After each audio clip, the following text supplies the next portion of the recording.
আল্লাহ সুবহানাহু ওয়া তাআলা নভমণ্ডল এবং ভূমণ্ডল এবং এই দুইয়ের মধ্যবর্তী যা কিছু রয়েছে সব কিছুর তিনি একক স্রষ্টা। এবং এই সব কিছু কিভাবে সুশৃঙ্খলভাবে, সুষ্ঠুভাবে, সুন্দরভাবে, শান্তিপূর্ণভাবে পরিচালিত হবে সেই বিধান আল্লাহ সুবহানাহু ওয়া তাআলা নিজেই দিয়েছেন। আল্লাহ সুবহানাহু ওয়া তাআলা বলছেন, আলা লাহুল খালকু ওয়াল আমর। সৃষ্টি তিনি করেছেন, বিধানও তিনি দিয়েছেন। সৃষ্টি যেমন তার, বিধানও কেবল তার। আল্লাহ সুবহানাহু ওয়া তাআলা আসমান জমিন সৃষ্টির পরেই, সেই দিন থেকেই তার নিকটে আরবি মাসের গণনাও তার বিধানে নির্ধারিত। আল্লাহ সুবহানাহু ওয়া তাআলা কোরআন আল করিমের সূরা তাওবা এর 36 নম্বর আয়াতে ঘোষণা করছেন, আউযু বিল্লাহি মিনাশ শাইতানির রাজিম, ইন্না ইদ্দাতাশ শুহুরি ইনদাল্লাহি 12 শাহরান। নিশ্চয় আল্লাহ সুবহানাহু ওয়া তাআলার নিকটে মাসের গণনা 12টি। ফি কিতাবিল্লাহ, আল্লাহ সুবহানাহু ওয়া তাআলার বিধানে, ইয়াউমা খালাকাস সামাওয়াতি ওয়াল আরদ, আসমান সমূহ এবং জমিন সৃষ্টির দিন থেকেই, মিনহা আরবাআতুন হুরুম, এবং এই 12টি মাসের মধ্য থেকে 4টি মাস সম্মানিত, হারাম মাস, নিষিদ্ধ মাস। যালিকাদ দীনুল কাইয়িম, আর এটাই হলো সুপ্রতিষ্ঠিত দিন। ফালা তাযলিমু ফীহিন্না আনফুসাকুম, আর তোমরা এই সম্মানিত মাসসমূহে নিজেদের প্রতি জুলুম করবে না। সহিহুল বুখারী এবং সহিহ মুসলিমে উল্লেখ রয়েছে, আবি বকর রাদিয়াল্লাহু তাআলা আনহু বর্ণনা করছেন যে সালাসুন মুতাওয়ালিয়াত, এই 4 সম্মানিত মাসের 3টি হলো ধারাবাহিক, যুলকাদা, যুলহিজ্জা, মুহররম। আমরা যে মাসে অবস্থান করছি এটা হলো যুলকাদা, এর পরের মাস যুলহিজ্জা, আর এর পরের মাস মুহররম। এই 3টি হলো সম্মানিত মাস। আরেকটি হলো রজব ওয়া মুদার আল্লাযী বাইনা জুমাদা ওয়া শাবান, আরেকটি হলো রজব মাস, যেটা রমাদানের আগের মাস হলো শাবান, আর শাবানের আগের মাস হলো রজব। অর্থাৎ রমাদানের আগের মাসের আগের মাস এই রজব মাস। এই 4টি মাসকে আল্লাহ সুবহানাহু ওয়া তাআলা সম্মানিত করেছেন, নিষিদ্ধ করেছেন, হারাম করেছেন। আমরা জানি হারাম শব্দের অর্থ হলো নিষিদ্ধ। তো আল্লাহ সুবহানাহু ওয়া তাআলা কতক স্থানকে হারাম করেছেন, ঘোষণা করেছেন। যেমন বাইতুল্লাহ এবং মসজিদে নববী, আমরা বলি হারামাইন আশ শরীফাইন, সম্মানিত নিষিদ্ধ 2 স্থান।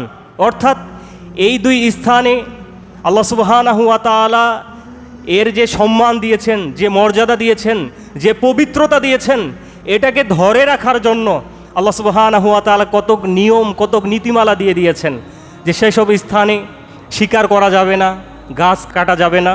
তিনি সেই সম্মানিত স্থানের সম্মানকে ধরে রাখতে এই বিধানগুলো দিয়েছেন, যেটা শাইখুল ইসলাম ইবনু তাইমিয়া রাহিমাহুল্লাহ তার মাজমাউল ফতওয়াতে উল্লেখ করেছেন। এবং কতক মাসকে আল্লাহ সুবহানাহু ওয়া তাআলা হারাম ঘোষণা করেছেন, যেটা ইবনু কাসির রাহিমাহুল্লাহ উল্লেখ করেছেন। কাতাদা রাদিয়াল্লাহু তাআলা আনহুর বক্তব্য, যে 4টি মাস আমরা উল্লেখ করলাম, কাতাদা রাদিয়াল্লাহু তাআলা আনহু বলছেন যে ইন্নায যুলমা ফিল আশহুরিল হুরুম আ'যামু খাতিআতান ওয়া বিজরান মিনায যুলমি ফীমা সিওয়াহা। এই সম্মানিত মাসসমূহে পাপাচার করা, গুনাহের কাজে অংশগ্রহণ করা, এটা অন্যান্য মাসে পাপ করার চেয়ে অধিকতর মারাত্মক বড় অপরাধ। তাই এই হারাম শব্দ দ্বারা যেই সম্মান বা মর্যাদা বোঝানো হয়, একটা হচ্ছে তাযীম, যে আল্লাহ সুবহানাহু ওয়া তাআলা যেই স্থান এবং যেই সময়গুলিকে তিনি হারাম ঘোষণা করেছেন, নিষিদ্ধ ঘোষণা করেছেন, সম্মানিত করেছেন, এটা আল্লাহ সুবহানাহু ওয়া তাআলার নিকটে অধিক সম্মানিত, মর্যাদা সম্পন্ন।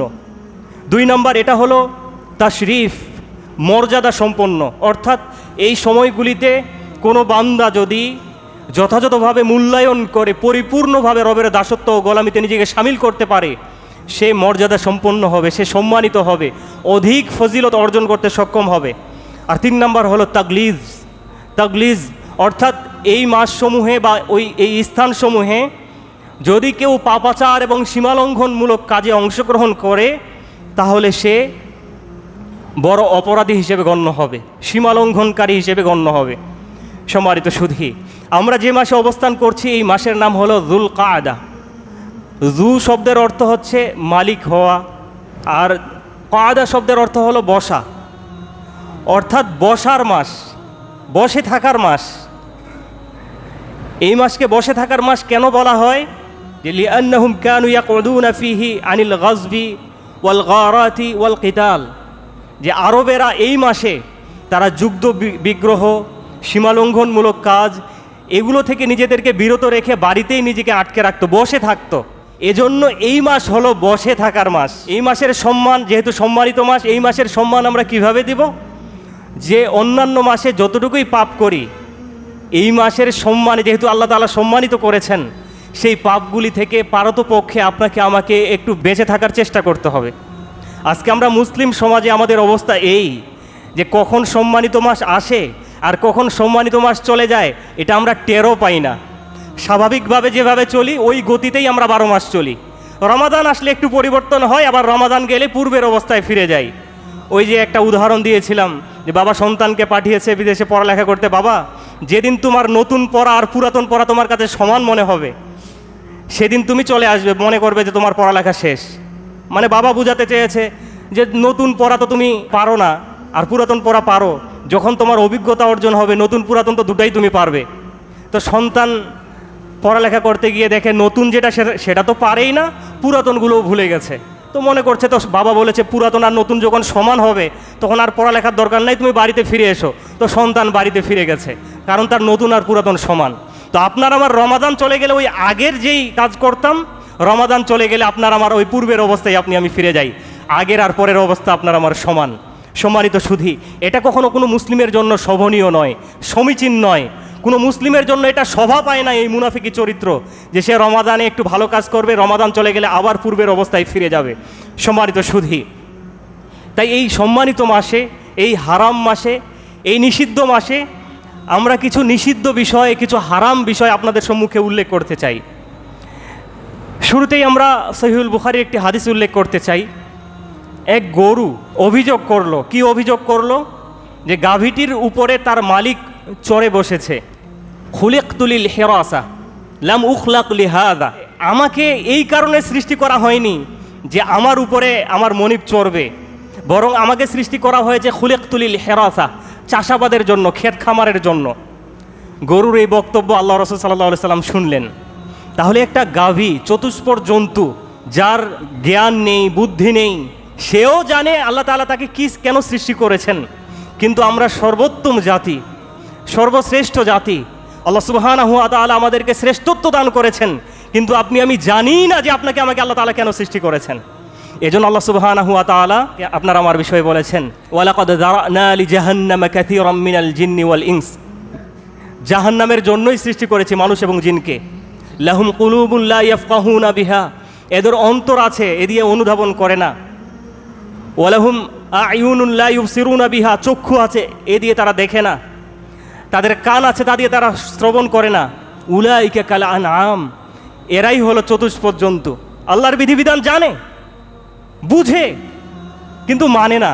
তো এরা চতুষ্পদ জন্তু, ওই গরু ছাগলের মতো।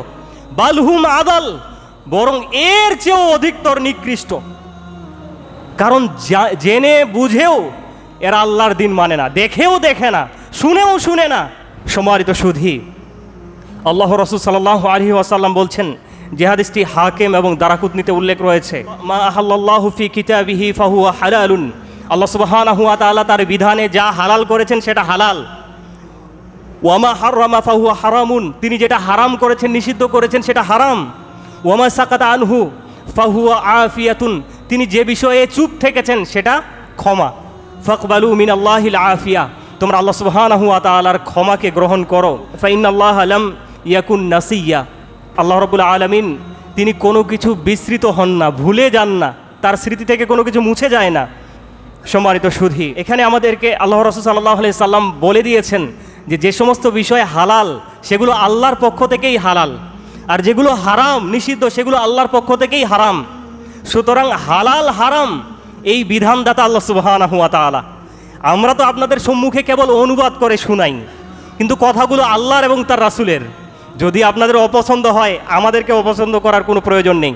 আপনার এই অপছন্দ বা আপনার এই ঘৃণাটা সরাসরি কোরআন এবং সুন্নাহর উপরে গিয়ে পড়ে, হাদিসের উপরে, রাসূলের উপরে এবং আল্লাহর উপরে গিয়ে পড়ে। কারণ আমরা তো আমাদের কথা বলি না, আমরা আল্লাহর এবং তার রাসূলের কথা বলি। সুতরাং এগুলোর প্রতি যদি বিদ্বেষ করেন তাহলে স্বয়ং আল্লাহ এবং তার রাসূলের প্রতি আপনি বিদ্বেষ পোষণ করলেন। সম্মানিত সুধী, আল্লাহ সুবহানাহু ওয়া তাআলা যা নিষেধ করেছেন এগুলো হলো আল্লাহ সুবহানাহু ওয়া তাআলার সীমারেখা। আল্লাহ সুবহানাহু ওয়া তাআলা বলছেন, যেটা সূরা বাকারা এর 187 নম্বর আয়াতে উল্লেখ রয়েছে, তিলকা হুদুদুল্লাহ, এগুলো হলো আল্লাহ সুবহানাহু ওয়া তাআলার সীমারেখা। ফালা তাকরাবুহা, তোমরা এই হারামগুলিতে অংশগ্রহণ করা তো দূরের কথা, এগুলোর ধারের কাছেও যাবা না, এগুলোর নিকটবর্তী হবা না, হারামের নিকটবর্তীও তোমরা হবে না। এবং আল্লাহ রাব্বুল আলামিন সতর্ক করছেন হারামের বিষয়ে, যেটা সূরা নিসা এর 14 নম্বর আয়াতে উল্লেখ রয়েছে। আল্লাহ তাআলা বলছেন, ওয়া মান ইয়াসিল্লাহ ওয়া রাসূলাহ, যে ব্যক্তি আল্লাহ এবং তার রাসূলের নাফরমানি করে, আল্লাহ এবং তার রাসূলের আদেশকে অমান্য করে, ইয়াতাআদ্দা হুদুদাহ, এবং তাদের সীমারেখাকে অতিক্রম করে, এই নিষেধাজ্ঞাগুলিকে অমান্য করে, ইউদখিলহু নারা, তিনি তাকে আগুনে প্রবেশ করাবেন, খালিদান ফিহা, আর সেখানে তারা স্থায়ী হবে, মানে জাহান্নামে গেলে আর তারা জাহান্নাম থেকে বের হতে পারবে না, যারা আল্লাহর সীমারেখাকে অতিক্রম করে, যারা হারামের সাথে হাবুডুবু খায়। ওয়ালাহু আযাবুম মুহিন, আর তাদের জন্য রয়েছে লাঞ্ছনাদায়ক শাস্তি। সম্মানিত সুধী, এরপরে আল্লাহ রাসূল সাল্লাল্লাহু আলাইহি ওয়াসাল্লাম বলছেন, যেটা সহিহ মুসলিমে উল্লেখ রয়েছে, মা নাহাইতুকুম আনহু ফাজতানিবুহু, আমি তোমাদেরকে যা কিছু থেকে নিষেধ করি সেসব থেকে তোমরা বিরত থাকো। ওয়ামা আমারতুকুম বিহি ফাফআলু মিনহু মাস্তাতাতুম, আর আমি তোমাদেরকে যে বিষয়ে নির্দেশ দেই তা তোমরা তোমাদের সাধ্য অনুযায়ী মেনে চলো। তাহলে রাসূল সাল্লাল্লাহু আলাইহি ওয়াসাল্লাম যা নির্দেশ দিয়েছেন সেগুলোকে আপনাকে আমাকে মেনে চলতে হবে। যখন আমরা আপনাদেরকে বলি, কিছু হারাম বিষয় উল্লেখ করি, যে ভাই দাড়িটা চাচেন কেন, দাড়িটা রেখে দেন, এটা হারাম। যখন বলি ভাই টাকনার নিচে কাপড় পরেন কেন, এটা তো হারাম। কারণ এই দাম্ভিকতার কারণে হাত্তা জালজালা ইলা ইয়াউমিল কিয়ামা, কিয়ামত পর্যন্ত সে মাটির নিচে ঢুকতেই থাকবে। এবং কিয়ামতের দিনে আল্লাহ সুবহানাহু ওয়া তাআলা যাদের দিকে তাকাবেন না, যাদের সাথে কথা বলবেন না, যাদেরকে পবিত্র করবেন না, যাদের জন্য রয়েছে যন্ত্রণাদায়ক শাস্তি, যেটা সহিহ মুসলিমে উল্লেখ রয়েছে, তাদের মধ্য থেকে অন্যতম হলো যারা টাকনার নিচে কাপড় পরিধান করে। আপনি কেন এই হারাম কাজটা করবেন? যখন আমরা বলি ভাই আপনি কেন সিগারেট খান, কেন নেশাদার দ্রব্য সেবন করেন, এগুলো হারাম। আমরা বলি যে ভাই আপনি কেন জর্দা খান, কেন গুল বিড়ি তামাক খান, তখন আপনি কষ্ট পান, অথচ এগুলো স্পষ্ট হারাম। আপনার বিবি বাচ্চা কেন বেপরদায় চলবে, এগুলো হারাম। তাহলে এই হারামগুলো স্পষ্ট। আমরা বলি, আপনারা হয়তোবা আমাদের প্রতি ক্ষুব্ধ হন যে আমাদের জন্য হুজুরেরা দিনটাকে, দুনিয়ার আনন্দটাকে সীমিত করে দিয়েছে, কিছুই করতে পারি না, এটাও হারাম সেটাও হারাম, দুনিয়াতে আর বাকি কিছু থাকলো না আনন্দ আর আরামায়েশের, এভাবে তারা ক্ষুব্ধ হয়ে যায়। অথচ আল্লাহ সুবহানাহু ওয়া তাআলা এ সকল ব্যক্তির জবাব দিয়ে বলছেন, যাদের হারামের কথা শুনলে চুলকানি হয়, গা জ্বালা পোড়া শুরু হয়, তাদেরকে সরাসরি আল্লাহ তাআলা নিজেই জবাব দিয়ে বলছেন। কি বলছেন? ওয়াতাম্মাত কালিমাতু রাব্বিকা সিদকান ওয়া ইদলা, যেটা সূরা আনআমের 115 নম্বর আয়াতে উল্লেখ রয়েছে। তোমার প্রতিপালকের বাণী সেটা সত্য এবং ন্যায়পরায়ণতার দিক দিয়ে পূর্ণতা লাভ করলো। অর্থাৎ আল্লাহ সুবহানাহু ওয়া তাআলার প্রতিটি বক্তব্য, তিনি যা হালাল করেছেন, যা হারাম করেছেন, প্রতিটি বিধান এগুলো সত্য এবং ন্যায়পরায়ণ। আল্লাহ সুবহানাহু ওয়া তাআলা মিথ্যাবাদীও নন, তিনি বেইনসাফকারীও নন। তিনি যা দিয়েছেন আপনার আমার কল্যাণের জন্য দিয়েছেন, আপনার আমার মঙ্গলের জন্য দিয়েছেন। লা মুবাদ্দিলা লিকালিমাতিহি, আল্লাহর বাণী পরিবর্তনকারী কেউ নেই। কেউ আছে আল্লাহর বাণী পরিবর্তন করার মতো? আল্লাহ তাআলা হারাম করেছেন, তার রাসূল সেগুলোকে স্পষ্ট করেছেন, এগুলোকে পরিবর্তন করার মতো ক্ষমতা কে রাখে?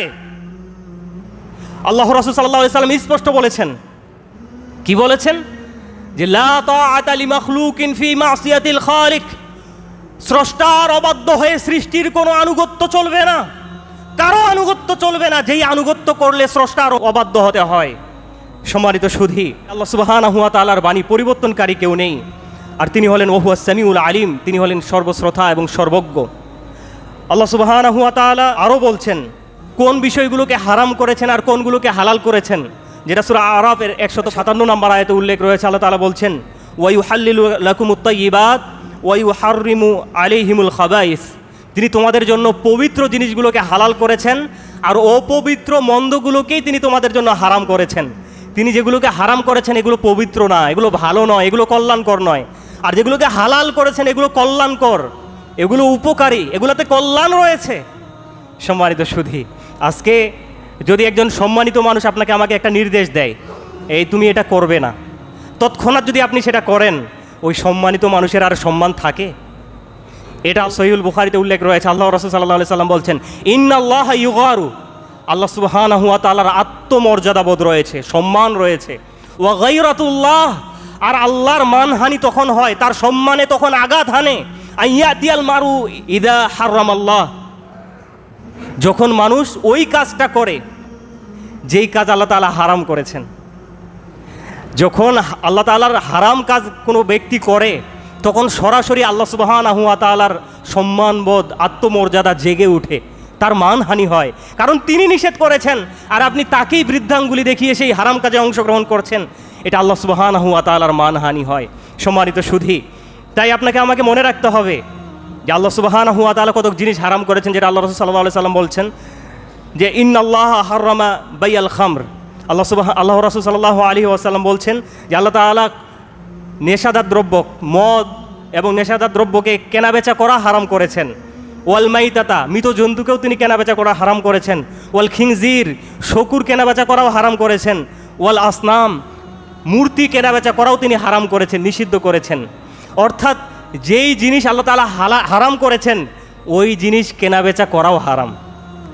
অনেকেই দোকানদার ভাইয়েরা হয়তো কষ্ট পাবেন যে আজ থেকে আর হয়তো বা বিড়ি সিগারেট বিক্রি করলেও মানুষ খারাপ বলবে।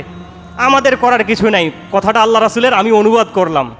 অপছন্দ করলে আপনি আল্লাহ রাসূলের হাদিসকেও অপছন্দ করবেন।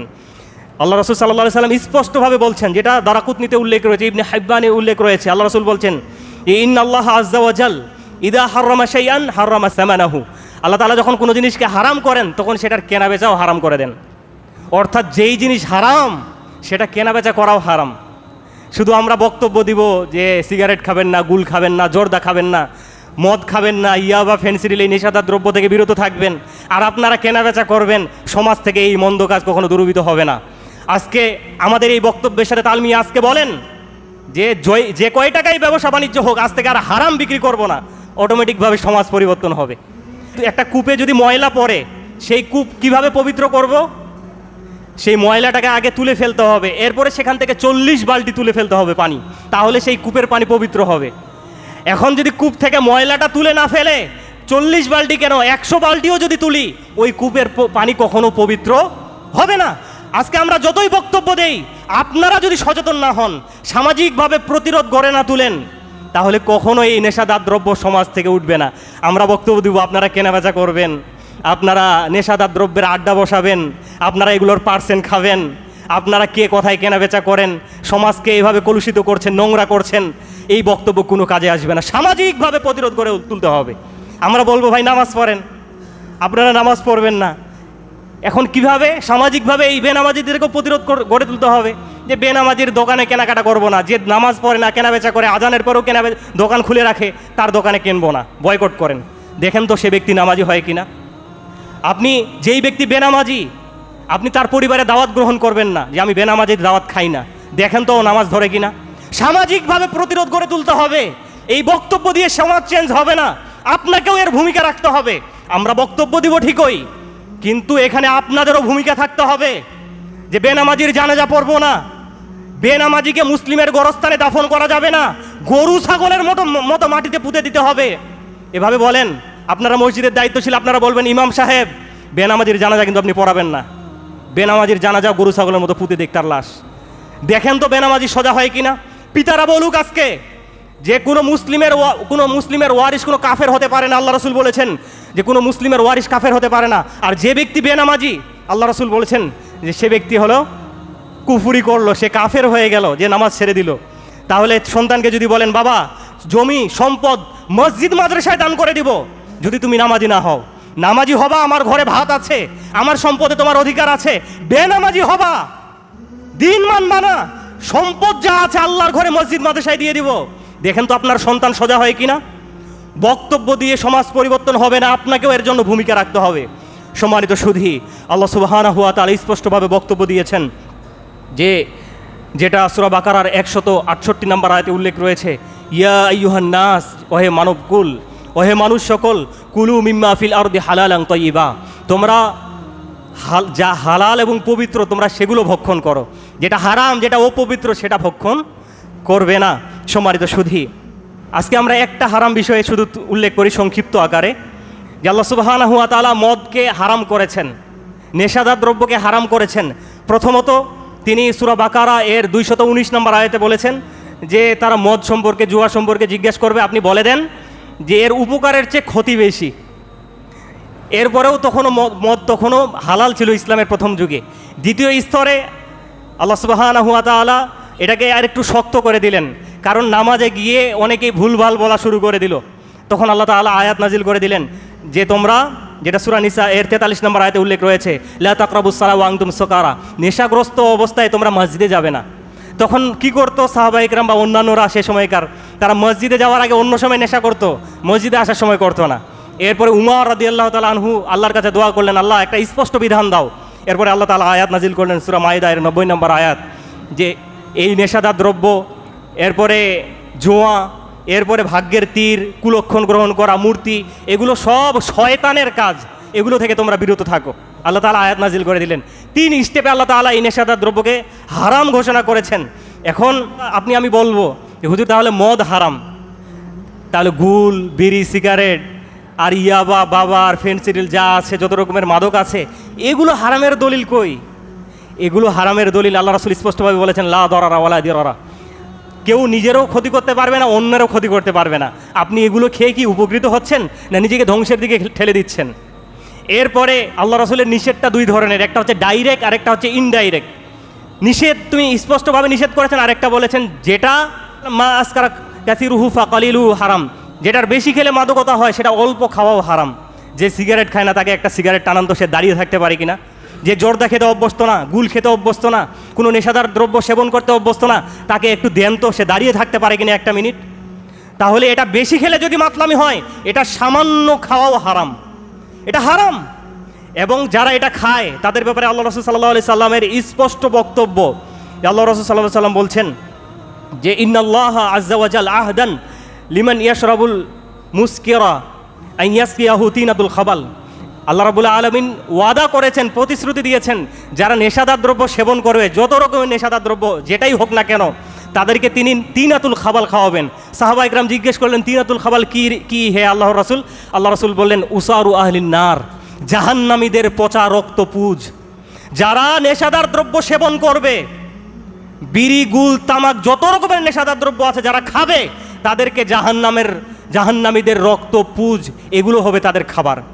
এবং শুধু এটাই নয়, আল্লাহ রাসূল বলছেন, যেটা মুসনাদে আহমদে উল্লেখ রয়েছে, মুদমিনুল খামরি ইন মাতা লাকিয়াল্লাহা কাআবিদি ওয়াসানিন, নিয়মিত নেশাদার দ্রব্য খেতে খেতে, নেশা করতে করতে যারা মারা যায়, তারা মূর্তি পূজকদের সাথে আল্লাহর সাথে সাক্ষাৎ করবে, মূর্তি পূজকদের সাথে তাদের হাসর হবে।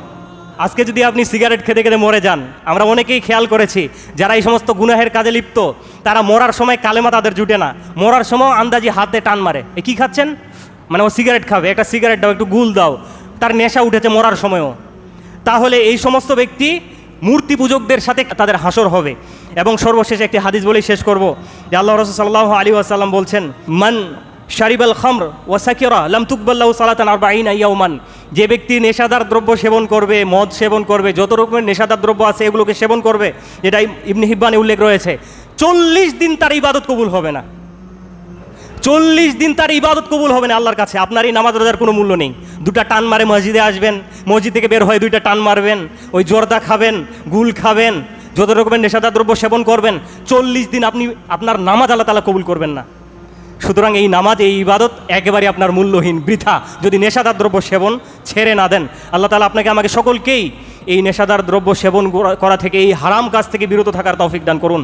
আল্লাহুম্মা আমিন। আকুল কাউলি হাদা, আস্তাগফিরুল্লাহ লি ওয়া লাকুম ওয়া লিসাইরিল মুসলিমিন। সম্মানিত সুধী, আমরা সম্মানিত মাসে কিছু করণীয় এবং বর্জনীয় সম্পর্কে আলোচনা করছিলাম, যে এটা যুলকাদা, সম্মানিত মাস, বসে থাকার মাস, অর্থাৎ পাপাচার থেকে, গুনাহের কাজ থেকে পারতপক্ষে আপনাকে আমাকে চেষ্টা করতে হবে এই সম্মানিত মাসগুলিতে বিরত থাকতে।